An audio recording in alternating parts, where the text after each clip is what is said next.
கும்பராசி பார்த்தீங்கன்னு வச்சுக்கங்களேன், காலபுருஷ தத்துவத்துக்கு 11வது ராசி. ஸோ இந்த கும்பராசிக்காரங்க பார்த்தீங்கன்னா, எப்போதும் இந்த பயணம் பண்ணுவதில, எங்கேயாவது வெளியில போவதில் பார்த்தீங்கன்னா, பயணம் பண்ணுவது இவங்களுக்கு மிக பிடித்த ஒரு விஷயம். எங்கேயாவது பயணம் அதுவும் குறிப்பா என்னன்னாக்கா, அந்த நைட் டிராவல் பண்ணுவது. அதனால தான் கும்பராசிக்காரர்கள்ல பாருங்க நெறைய பேர் இந்த டிரைவர்ஸ் வந்து நெறைய கும்பராசிக்காரங்கள இருப்பாங்க. மேலும் இவங்களோட பேச்சு பார்த்தீங்கன்னா, ரொம்ப ஃபாஸ்ட்டா பேசுவாங்க. குறிப்பா ஆண்கள் கும்பராசிக்காரங்க பார்த்தீங்கன்னா, வேகமா பேசுவாங்க. தான் சொன்னது தான் சரின்ற மாரி, அவங்களுக்கு அந்த விஷயம் தெரியலனா கூட தெரிஞ்சா மாரி, தான் செய்வது தான் சரின்ற மாரி, எந்த இடத்துலயும் ஒரு ஆணித்தரமான பேசக்கூடிய ராசி தான் கும்பராசி. மேலும் என்னன்னாக்கா, இவங்க கிட்ட அவ்வளோ சீக்கிரத்தில இந்த ஆர்கியூமெண்ட் பண்ணி ஜெயிப்பது என்பது அ அந்த அளவுக்கு முடியாது. ஆனா, பெரும்பாலும் கும்பராசிக்காரங்க என்னன்னாக்கா, இந்த உணவு, இந்த சாப்பாடு வந்து இவங்களுக்கு மிகப்பெரிய ஒரு பிரச்சனையா தான் இருக்கும். ஏன்னா, அந்த குறிப்பிட்ட காலத்தில, அந்த காலகட்டத்தில இவங்களால அந்த உணவு என்பது சரியான நேரத்துக்கு சாப்பிட முடியாது. அந்த மாரியான எப்போதும் என்னன்னாக்கா, அந்த பயணத்திலே இருக்கிறதுனால அந்த அலைச்சல் என்பது இவங்களுக்கு இயற்கையாவே இருக்கும். இப்படி உள்ள இந்த கும்பராசிக்காரங்களுக்கு இந்த சனி பெயர்ச்சி என்ன பண்ணும் என்பதுக்கு முன்னாடி, கடந்த கால சனி பெயர்ச்சியில பார்த்தீங்கன்னா, கும்பராசிக்காரங்களுக்கு மிகுந்த ஒரு எப்படி சொல்றதுன்னா, வாழ்க்கை துணை சார்ந்த விஷயத்தில் முழு ஒத்துழைப்பு என்பது கிடைத்திருக்காது. மேலும் என்னன்னாக்கா, இப்ப இந்த சனி முடிந்த இந்த காலகட்டத்தில பார்த்தீங்கன்னா, புதிய வாகன சேர்க்கை என்பது ஏற்பட்டிருக்கும். இப்போ நெறைய பேரு கும்பராசிக்காரங்க நெறைய புதிய வாகனங்கள், இல்ல சொத்து வந்து மனைவி பேர்ல வாங்கக்கூடிய வாய்ப்புகள் இந்த சனி பெயர்ச்சியில நடக்குது. ஏன்னா, கடந்த சனி பெயர்ச்சியில பார்த்தீங்கன்னா, வாகனத்தை விற்றிருப்பாங்க. வாகனம் வந்து ஏதோ ஒரு பிரச்சனைக்குரியது சேல் பண்ணியிருப்பாங்க. இந்த காலகட்டத்தில் புதிய ஒரு வாகன சேர்க்கை என்பது இருக்கு. வாழ்க்கை துணை சார்ந்த விஷயத்தில் மிகுந்த கவனம் தேவை. ஏன்னா, வாழ்க்கை துணை வந்து முழு ஒத்துழைப்பும் இந்த காலகட்டத்தில் கும்பராசிக்காரருக்கு கிடைக்காது. அப்படின்னு தான் சொல்லலாம். ஏன்னா, வாழ்க்கை துணை சார்ந்த விஷயத்தில குறிப்பா என்னன்னாக்கா, இந்த கடன் பத்தி பேசுறது, இல்ல குடும்பத்தை பற்றி வருமானத்தை சார்ந்த விஷயங்களில் பேசுவதை தவிர்த்தீங்கன்னா, கும்பராசிக்காரங்களுக்கு ஏன்னா பிரச்சனையே இந்த ஒரு விஷயத்தினால தான் வரும். மேலும் என்னன்னாக்கா, இப்ப ராகு, கேது பெயர்ச்சிலாம் வர்றதுனால, குடும்பத்தில வந்து அந்த கணவன், மனைவி ஒற்றுமை என்பது கொஞ்சம் குறைவா தான் இருக்கும். அதனால இந்த காலகட்டம் என்பது கும்பராசிக்காரர் திருமணத்துக்கு ஏற்புடைய காலகட்டம்னு சொல்ல முடியாது. ஏன்னா திருமணம் வந்து இந்த காலகட்டத்தில் படிப்பு சார்ந்த விஷயம், இல்ல வெளியூரு, எனக்கு இந்த மாப்பிள தான் வேணும் அப்படின்ற இந்த சில பிடிவாத குணங்களால, எனக்கு இவ்வளோ வருமானத்தில இருந்தா தான் நான் அவர கல்யாணம் பண்ணுவேன் அப்படின்னு இந்த அதிகப்படியான எதிர்பார்ப்புகளை உருவாக்கி, அந்த எதிர்பார்ப்புகள்னால திருமண தடை என்பது ஏற்படும். இந்த காலகட்டத்தில் கும்பராசி திருமணம் இந்த வரதட்சணையாலேயே ஆ பிரச்சனையினாலே இந்த திருமணங்கள் தள்ளி போவது, இல்ல நிக்கிறதுக்கெல்லாம் கூட வாய்ப்பு. மேலும் 2ஆம் திருமணம் சார்ந்த விஷயங்களுக்கான வாய்ப்புகளும் இருக்கு. ஆனாலும் இது எல்லாமே ஒரு பிரச்சனைக்கு அப்புறமா நடக்கிற மாரி தான் இருக்கு. ஸோ, அதனால 1க்கு 2 முறை உங்களோட சுய ஜாதகத்தை சரி செய்து கொள்ளணும். இதுதான் கல்யாணம் என்பது பண்ணணும். கும்ப ராசிக்காரங்களுக்கு இந்த காலகட்டம் என்னன்னாக்கா, அதிகப்படியா பயணத்தின் மூலமாக வருமானம் என்பது இருக்கும். இல்லை என்றால் ஏற்கனவே இங்கே முதலீட்டு வகையாக வருமானம் என்பது அதே கூட வருமானம் எந்த அளவுக்கு இருக்கோ, அதே போல விரயங்களும் இருக்கும். அதனால பொருளாதாரத்தை வந்தா அத தற்காத்து கொள்ளணும் அப்படின்னு தான் நம்ம கும்பராசிக்காரங்களுக்கு இந்த காலகட்டம் சொல்லக்கூடிய அட்வைஸா இருக்கும். ஏன்னா, நீங்க எங்கேயோ ஒரு விஷயத்த ஏன்னா பெரும்பாலும் கும்பராசிக்காரங்க எவ்வளோ பணம் வந்தாலும் அத வந்து உடனடியா காலி பண்ணிடுவாங்க. ஸோ, அவங்க கிட்ட ஒரு பொருளாதாரம் என்பது அவ்வளோ சீக்கிரத்தில ஏன்னா ஒண்ணு இவங்க காலி பண்ணிடுவாங்க. இல்ல இவங்க சுற்றி இருக்கிறவங்க எப்படி ஏதோ ஒரு விதத்தில அந்த பொருளாதாரத்தை எடுத்துருவாங்க. இல்ல கவர்ந்து எடுத்துருவாங்க. ஸோ, அதனால என்னன்னாக்கா, இந்த காலத்தில பொருளாதாரம் சார்ந்த விஷயத்தில் கொஞ்சம் கையிருப்பை வச்சுக்கணும். ஏன்னா, ராகு வரும்போது என்னன்னாக்கா, அபிலாஷை இந்த பிரம்மாண்டமா ஏதோ ஒண்ணு செய்றேன்ற பேர்ல ஏதாவது ஒரு பேராசையை தூண்டி, எதையாவது ஒரு விஷயத்தில் எங்களுடைய வருமானத்தை வேற யார்கிட்டயோ குடுத்து சிக்கி அந்த பொருளாதார இழப்பு ஏற்படுவதற்கு வாய்ப்புகள் அதிகமா இருக்கு. ஸோ, அதனால இந்த காலகட்டத்தில கும்பராசிக்காரங்க மிகுந்த எச்சரிக்கையா இருக்கணும். மேலும் என்னன்னாக்கா, இந்த டாக்குமெண்ட் சார்ந்த விஷயம் கொஞ்சம் அதிகப்படியான கவனம் என்பது தேவை. இந்த யூடியூப் மீடியா துறையில மிகுந்த வளர்ச்சிகள் இருக்கு. அதேபோல நீங்க மிகுந்த கவனத்துடன் ஏன்னா, கொஞ்சம் அந்த மிஸ் ஹேண்டலிங் அப்படின்னு சொல்லக்கூடிய விஷயங்கள், ஒரு தவறா டாக்குமெண்ட்ட அப்லோட் பண்றது, அந்த மாரியான இந்த டாக்குமெண்ட்ஸ் சார்ந்த விஷயத்தில ஒரு மிஸ் ஹேண்டலிங் செய்வதற்கான வாய்ப்பு, அதுவே உங்களுக்கு மிகுந்த பிரச்சனைக்குரியதாகவும் மாறிடும். ஸோ, அதனால உங்க மீடியா துறையில் இருக்குங்க 1க்கு 3 தரம் உங்களுடைய விஷயத்தை சரிபார்த்து கொள்ளணும் அப்படின்னு நம்ம சொல்கிறோம். ஏன்னா குரு பகவான் 5ல் வராரு. ஸோ அப்போ 5 வரும்போது என்னன்னாக்கா இந்த குழந்தைகள் சார்ந்த விஷயத்தில் குழந்தை பேர் என்பது இந்த காலகட்டத்தில் இருக்கு.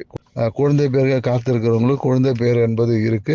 மேலும் இந்த காலத்தில் கும்ப ராசிக்காரங்கள் இந்த தொழில் சார்ந்த விஷயம் அதில் தொழில் இந்த காலகட்டத்தில் ஏற்றம் கொடுக்குமானா கண்டிப்பாக ஏற்றம் கொடுக்கும். ஏன்னா கடந்த காலகட்டத்தில் தொழில் சார்ந்த ஒரு அழுத்தம் என்பது கும்பராசிக்காரங்க அதிகப்படியாக இருந்திருக்கும். இந்த காலகட்டத்தில் தொழில் மூலயமாக வருமானம் என்பது கும்பராசிக்காரங்களுக்கு உண்டு. இந்த காலகட்டத்தில் பிரச்சனை என்பது வார்த்தையின் மூலயமாக, வாக்கின் மூலயமாக, இல்லை நம்ம பேசக்கூடிய விஷயங்கள். ஏன்னா குறிப்பாக என்னன்னாக்கா இந்த ஃபினான்ஷியல் கமிட்மெண்ட் என்பது இந்த காலகட்டத்தில் கொடுக்கக்கூடாதுன்னு தான் நம்ம சொல்லுவோம். ஏன்னா ஃபைனான்ஷியல் கமிட்மெண்ட் கொடுத்தீங்கன்னா நீங்கள் சொன்ன வார்த்தையாலே உங்களுடைய பிரச்சனை உருவாகும். ஏன்னா நீங்கள் சொன்ன வார்த்தையை உங்களால் கீப்பப் பண்ண முடியாது. ஸோ அதனாலே பிரச்சனைகள் உருவாகிறதுக்கான வாய்ப்புகள் என்பது இருக்குது.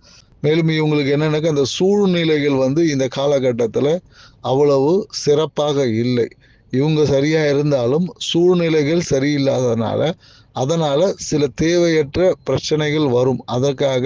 தேவையற்ற பிரச்சனைக்காக தேவையற்ற விவாதங்களை தவிர்த்து கொள்ளணும் தான் சொல்கிறோம். குறிப்பாக என்னன்னாக்கா பொருளாதாரம் சார்ந்த விஷயத்தில் நீங்கள் யாரோ ஒருத்தருடைய பணத்தை நீங்கள் சொல்லுவீங்க, அதுவே உங்களுக்கு பிரச்சனையாக மாறக்கூடிய வாய்ப்புகள்லாம் இருக்குது. அதனால் அடுத்தவர்களை பற்றி பேசுவதை கும்பராசிக்காரர்கள் இந்த காலகட்டத்தில் குறைத்து கொள்ளணும்னு சொல்லுவோம். மேலும் பார்த்தீங்கன்னா மாமியார் என்ற உறவு இந்த காலகட்டத்தில் கொஞ்சம் பலமாக இருக்கும். ஸோ அப்போ என்னன்னாக்கா அவங்களுடைய தலையீடுகள் கொஞ்சம் அதிகமாக இருக்கும். ஸோ அதை நீங்கள் கவனமாக கையாளணும். மாமியார் என்ற உறவு இந்த காலகட்டத்தில் கொஞ்சம் கவனமாக கையாளணும். பொதுவாக என்னன்னாக்கா எப்போதும் இந்த டாக்குமெண்ட் சார்ந்த விஷயத்தில் கொஞ்சம் கவனமாக கையாளணும் என்பது கும்பராசிக்கு நம்ம சொல்லக்கூடிய விஷயம். மேலும் உணவு கட்டுப்பாடு இந்த காலகட்டத்தில் முறையான உணவு பழக்கம் என்பது ஏற்படுத்தணும். ஏன்னா உணவால் நீங்கள் முறையற்ற உணவு பழக்கத்தினால இந்த காலகட்டத்தில் நீங்கள் ஃபுட் பாய்சன் இல்லைன்னா தேவையற்ற அந்த ஃபுட் அலர்ஜி இல்லை ஃபுட்டே பிரச்சனையாகக்கூடிய அந்த காலகட்டம்லாம் உங்களுக்கு இருக்குது. ஸோ அதனால் இந்த நோய் சார்ந்த விஷயத்தில் கொஞ்சம் எச்சரிக்கை தேவை. அதனால் முறையான உணவு பழக்கத்தை இந்த காலகட்டத்தில் கும்பராசிக்காரங்க வச்சுக்கணுன்றதான் நம்ம சொல்லுவோம். கும்பராசிக்கு பொதுவாகவே என்னன்னாக்கா இந்த காலை உணவு என்பது ஏற்புடையதாக இல்லை. ஏன்னா காலை உணவு பெரும்பாலும் கும்பராசிக்காரங்க குவிட் பண்ணி தான் இருப்பாங்க. அதாவது காலை உணவு சாப்பிடாம தவிர்த்து தான் இருப்பாங்க. அதனால் இவங்களுக்கு அந்த நரம்பு சார்ந்த பிரச்சனை எப்போதும் இருக்கும். நரம்பு சார்ந்த விஷயத்தினால ஒன்று ஞாபக மறதி இருக்கும், இல்லை நரம்பு இழுக்கிறது, இந்த மாதிரி நரம்பு சார்ந்த விஷயங்கள் இவங்களுக்கு அதிகமாக இருக்கும். அதுக்கு முறையான உணவு பழக்கம் நம்ம சொல்லிட்டோம். குறிப்பாக காலை உணவை இவங்க வாழ்க்கையில் எடுத்துக்கொள்வது மிகுந்த ஏற்றம் கொடுக்கக்கூடியதாக இருக்கும். கும்பராசிக்காரங்க பொதுவாக இந்த பால் உணவுகளை தவிர்த்து கொள்ளணும். உடம்புல அந்த நீர்த்தன்மையை சரியான முறையில் வைத்து கொண்டாங்கன்னா இவங்களுக்கு அந்த நோய் தன்மையிலேருந்து வெளிவரதுக்கான வாய்ப்புகள் அதிகமாக இருக்கும். கணவன் மனைவி உறவை விட்டு கொடுத்து போகுது, ஆர்கியூமெண்ட்டே இருக்கக்கூடாது. அவங்க உங்கள் வாழ்க்கை துணை ஏதாவது பேசுனேன்னா கீப் சைலண்ட், அவ்வளோதான், வேறு ஒன்றுமே இல்லை. சைலண்ட் மோடில் உங்கள் வாயை போட்டு கொண்டீங்கன்னா இந்த காலகட்டத்தில் கணவன் மனைவி உறவு என்பது பிரச்சனைக்குரியதாக மாறாமல் இருப்பதே போதுமென்ற மனமே பொன் செய்யும் மறந்து அப்படின்னு சொல்கிற மாதிரி கிடைத்த ஒரு மகிழ்ச்சியை போதுமானதாக ஆக்கி கொள்ளணும் அப்படின்னு தான் நம்ம சொல்கிறோம். மேலும் என்ன சொல்லணும்னா கும்பராசி இருக்காது அந்த வயசு முதின ஊனமுற்றவர்களுக்கு பரிகாமல் சொன்னால் காலணிகளை வாங்கி கொடுங்க. காலணிகளை அவங்களுக்கு வாங்கி கொடுக்குவதன் மூலமாக உங்கள் வாழ்க்கை என்பது நலம் பெறும். கடன் தொல்லை, கடனால் பிரச்சனை அப்படின்னு இருக்கும். ஸோ அதனால் கடன் அதிகமாகிடுச்சுன்னா நோய் என்பது குறையும், நோய் அதிகமாகிடுச்சுன்னா கடன் என்பது குறையும். ஸோ அதனால் என்னென்னாக்கா இந்த காலத்தில் ஒரு சிறிய கடன் வாங்கி வைத்துக்கொள்வது ஒரு அட்வைசபிள் நம்ம சொல்கிறோம். ஏன்னா கடன் வந்தால் நோய் என்பது வராது. அம்மா சார்ந்த விஷயம் இந்த காலகட்டத்தில் சிறப்பாக இருக்கும். அம்மா அப்பா அந்த உறவு என்பது நமக்கு இந்த காலகட்டத்தில் அப்பாவுக்காக அந்த ஒரு மருத்துவ விரயம் செய்வது அப்படின்லாம் இருக்குது. ஸோ அம்மா அப்பா உறவு என்பது சுமூகமாக தான் இருக்கும். கல்வி என்பது இந்த காலகட்டத்தில் தடைப்படுறதுக்கான வாய்ப்புகள் இருக்குது. ஏன்னா கல்விக்காக வெளிநாடு போகிறவங்க கல்வி வந்து சிறப்பாக இருக்கும். வெளியூர் வெளிநாடு சென்று கல்வி கற்பது என்பது சிறப்பாக இருக்கும். மோஸ்ட்லி என்னென்னாக்கா இந்த கும்பராசிக்காரங்க இந்த காம்படிட்டிவ் எக்ஸாம் என்பது இவங்களுக்கு எப்போதும் ஒரு பிரச்சனைக்குரியதாக இருக்கும். பெரும்பாலும் காம்படிட்டிவ் எக்ஸாமில் அவ்வளோ சீக்கிரத்தில் கும்பராசிக்காரர் சக்ஸஸ் ஆக முடியும். ஏன்னா இவங்களோட அந்த அவசர விஷயங்கள்னாலே, பரபரப்பு, அந்த அவசரத்தினாலே இவங்களால காம்படிட்டிவ் எக்ஸாமை இவங்களுக்கு சரியாக பதில் தெரியும், எழுதும் போது தப்பாக டிக் பண்ணிவிடுவாங்க. அந்த மாதிரி காம்படிட்டிவ் எக்ஸாம் என்பது இவங்களுக்கு கும்பராசிக்காரருக்கு அவ்வளோ சீக்கிரத்தில் பாஸ் ஆவது ரொம்ப கடினம் தான். ஸோ அதனால் அதில் பாஸ் ஆகணும்னு நீங்கள் இது பண்ணிங்கன்னா உங்களுடைய பொறுமை அதாவது இந்த ஆன்சைட்டி, இந்த பதட்டத்தை எக்ஸாம் நேரத்தில் தவிர்த்தாங்கன்னா கண்டிப்பாக உங்களால் காம்படிட்டிவ் எக்ஸாமை சக்ஸஸ்ஃபுல்லாக முடிக்க முடியும். மேலும் என்னென்னாக்கா ஆன்மீகம் வந்து உங்களுடைய இஷ்ட தெய்வ வழிபாடு என்பது உங்களுக்கு சிறப்பை தரும். பொதுவாக என்னென்னாக்கா இந்த கும்பராசிக்காரங்க என்னென்னாக்கா நிறைய பேர் குலதெய்வத்தை மாற்றி தான் கும்பிட்டுட்டு இருப்பாங்க. நிறைய பேருக்கு குலதெய்வமே வந்து 2 குலதெய்வம் இருக்கும். அதனால் எந்த குலதெய்வத்தை கும்பிடுவது இந்த குழப்பம்லாம் இருக்கும். ஸோ அதனால் உங்களுடைய முன்னோர்கள், உங்களை குடும்பத்தில் பெரியவங்களை சரியான குலதெய்வத்தை நீங்கள் தேர்ந்தெடுத்து வழிபட்டு வந்தீங்கன்னா உங்கள் வாழ்க்கை வளம் பெறும். கும்பராசிக்காரங்க வாழ்நாள் ஃபுல்லாக எப்போதும் மகிழ்ச்சியாக இருக்கணும்னா என்ன செய்யலாம்னா, குரு வழிபாடு இவங்களுக்கு சிறந்தது. ஆஞ்சநேயர் வழிபாடு இவங்களுக்கு மிகுந்த ஏற்றத்தை கொடுக்கும். உங்கள் குழந்தைகளை ஃபோட்டோவை வச்சுக்கோங்க. அதாவது இலுப்பை எண்ணெயை கால பைரவருக்கு நீங்கள் வந்து போட்டுட்டு வந்தீங்கன்னா உங்களுக்கு சிறப்பை தரும். கால பைரவருக்கு அஷ்டமி திதி, தேய்பிறை அஷ்டமியில் கோயில்களில் அந்த இலுப்பை எண்ணெயை போட்டுட்டு வந்தீங்கன்னா உங்கள் வாழ்க்கை ஏற்றம் தரதாக இருக்கும். இந்த தகவல் உங்களுக்கு பிடிச்சிருக்கும்னு நினைக்கிறேன். இந்த தகவல் பிடிச்சிருந்தா தம்ஸ் அப் பண்ணுங்கள், எஸ்ன்னு சொல்லுங்கள். உங்கள் நண்பர்கள், குடும்பத்தில் யாராவது கும்பராசியாக இருந்தாலும் அவங்களுக்கு இந்த தகவலை ஃபார்வர்ட் பண்ணுங்கள். நாம் மீண்டும் மீன ராசியில் சந்திப்போம். நன்றி, வணக்கம்.